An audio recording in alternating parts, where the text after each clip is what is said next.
ایک چھوٹے سے گاؤں میں رمضان کی آمد ہمیشہ جوش و خروش اور عقیدت کا وقت تھی، لیکن بلال اور اس کے خاندان کے لیے ایک جدوجہد کا وقت بھی تھی۔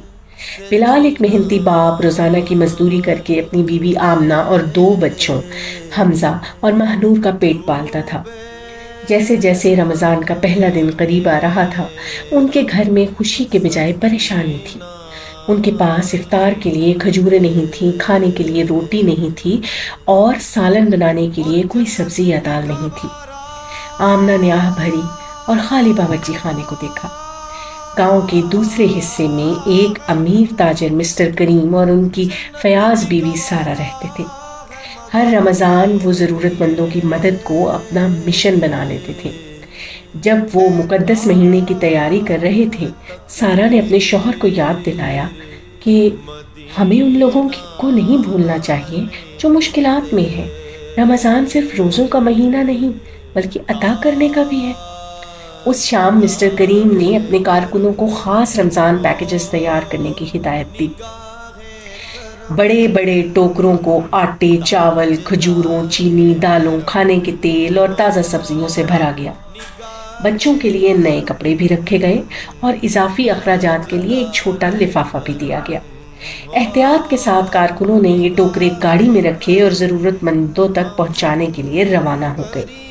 جب بلال نے دروازے پر دستک سنی تو اس نے ہچکچاتے ہوئے دروازہ کھولا، جہاں ایک مہربان چہرے والا شخص ایک بڑا ٹوکرا تھام رکھا تھا۔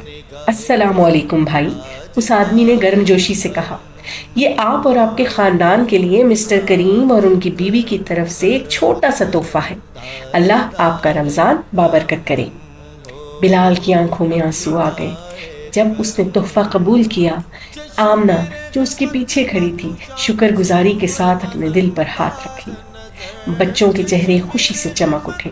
جب انہوں نے ٹوکرے میں کھجوریں اور مٹھائیاں دیکھیں تو انہوں نے کہا الحمدللہ۔ حمزہ نے خوشی سے تالیاں بجائیں، جبکہ مہنور نے چاول کے چھوٹے تیلے کو خزانے کی طرح گلے سے لگا لیا۔ اسی شام جب مغرب کی اذان گاؤں میں گونجی، بلال کا خاندان کھجوروں اور دال کے ساتھ افطار کے لیے بیٹھ گیا۔ ان کا گھر جو پہلے پریشانی سے بھرا ہوا تھا، اب شکر گزاری اور خوشی سے معمور تھا۔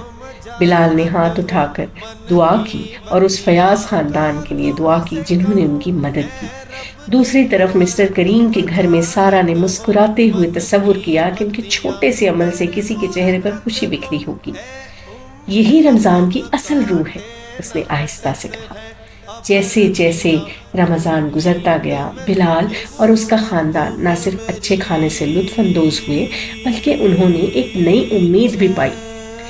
اس مہربانی سے متاثر ہو کر بلال نے خود سے وعدہ کیا کہ ایک دن وہ بھی دوسروں کی مدد کرے گا۔ اور پھر ایک دن وہ پورا تہیہ کر کے گھر سے نکلا۔ اس نے نہ صرف اپنے خاندان کے لیے، اپنے بچوں اور بیوی کے لیے کمایا بلکہ ایک چھوٹا سا تھیلا ایک غریب مزدور کو بھی تھمایا۔ اس دن بلال بہت خوش تھا۔ تو پیارے بچوں، ہم نے اس کہانی سے سبق سیکھا کہ رمضان مہربانی، سخاوت اور ان لوگوں کے ساتھ بانٹنے کا وقت ہے جو کم وسائل رکھتے ہیں۔ ایک چھوٹا سا خیراتی عمل کسی کے پورے مہینے کو بدل سکتا ہے اور انہیں اللہ کے قریب کر سکتا ہے۔ اصل برکت دوسروں کی مدد کرنے میں ہے۔